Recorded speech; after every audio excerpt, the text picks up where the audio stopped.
Gente, para explicar para vocês o tamanho do problema que está surgindo entre Senado de um lado, Congresso e o STF, vou chamar aqui o meu parceiro Yuri Pita. Yuri, prazer bem, começar Raquel, o jornal junto com você.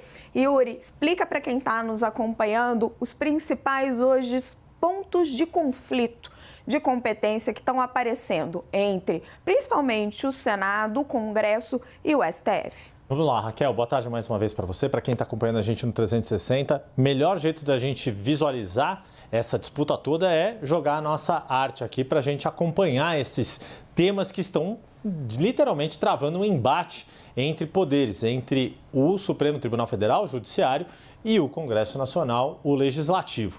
Primeiro de tudo, você já mencionou aqui, e é o mais recente, essa maioria formada no Supremo Tribunal Federal para derrubar a tese do marco temporal para demarcação de terras indígenas, que a tese defendia que só seriam demarcadas aquelas terras ocupadas, comprovadamente ocupadas por indígenas até 5 de outubro de 1988. Qual é a resposta que o Congresso Nacional está preparando? Uma lei que está em tramitação, já foi aprovada na Câmara, está em discussão na Comissão de Constituição e Justiça do Senado, deve voltar à pauta na semana que vem, e a grande questão é que já se fala até em fazer uma PEC, uma proposta de emenda constitucional especificamente sobre esse tema, ou seja, promete voltar a ter uma discussão lá no Supremo Tribunal Federal. Outro assunto que ficou bastante quente hoje, o julgamento iniciado. Vamos falar disso daqui a pouquinho. A gente vai, mas a gente já coloca aqui na nossa lista, que é esse voto da ministra Rosa Weber, presidente do Supremo Tribunal Federal, em relação à descriminalização do aborto até a 12ª semana de gestação, e depois a gente vai detalhar ela já se posicionando a favor.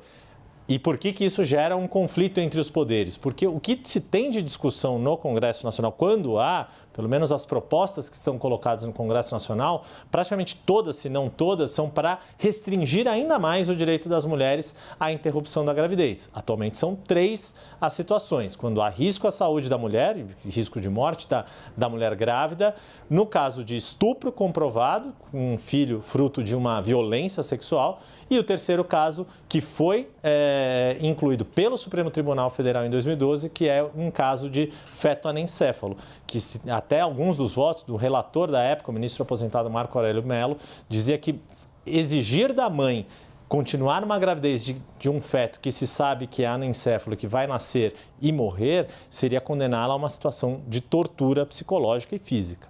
E a última também foi muito polêmico, e você já mencionou também na sua abertura. Provocou uma irritação do presidente do Senado, Rodrigo Pacheco. Qual é a situação atual desse julgamento que também está lá no Supremo e um julgamento que já tem ocorrido?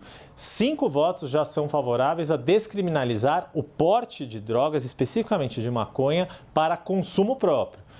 Ou seja, está a 1 voto de se formar maioria. E aí o Senado, inclusive o próprio presidente do Senado, o Rodrigo Pacheco, anunciou que houve uma reunião de líderes em que esse tema foi muito debatido e muitas críticas ao Judiciário, e ele próprio quer propor uma PEC para incluir na Constituição a restrição a qualquer tipo de posse ou porte de drogas. E não só isso.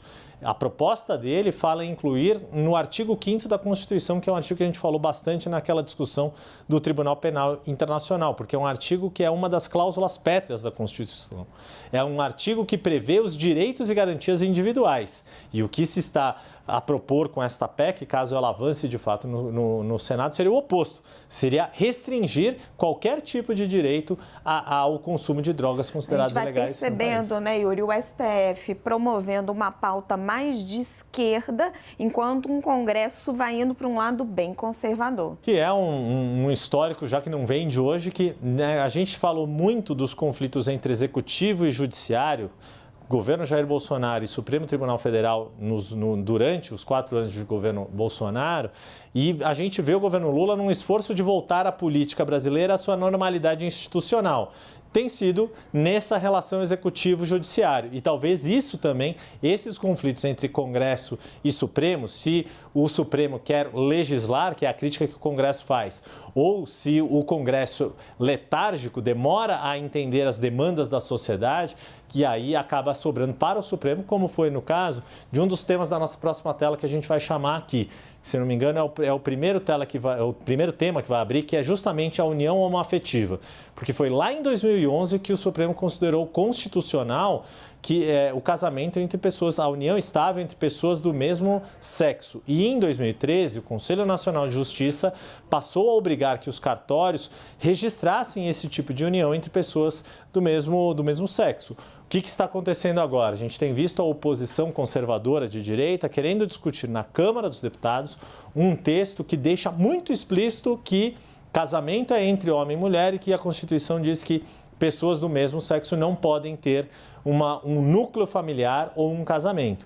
Isso ainda está em uma discussão numa comissão menor, não chegou até o plenário, mas é um indicativo de como a oposição está reagindo, que a gente até falou na questão do aborto, ali acabamos esquecendo de mencionar. A oposição no Senado já cogita propor um plebiscito para que a população se decida se deve ou não mudar a classificação do aborto como um crime no Código Penal.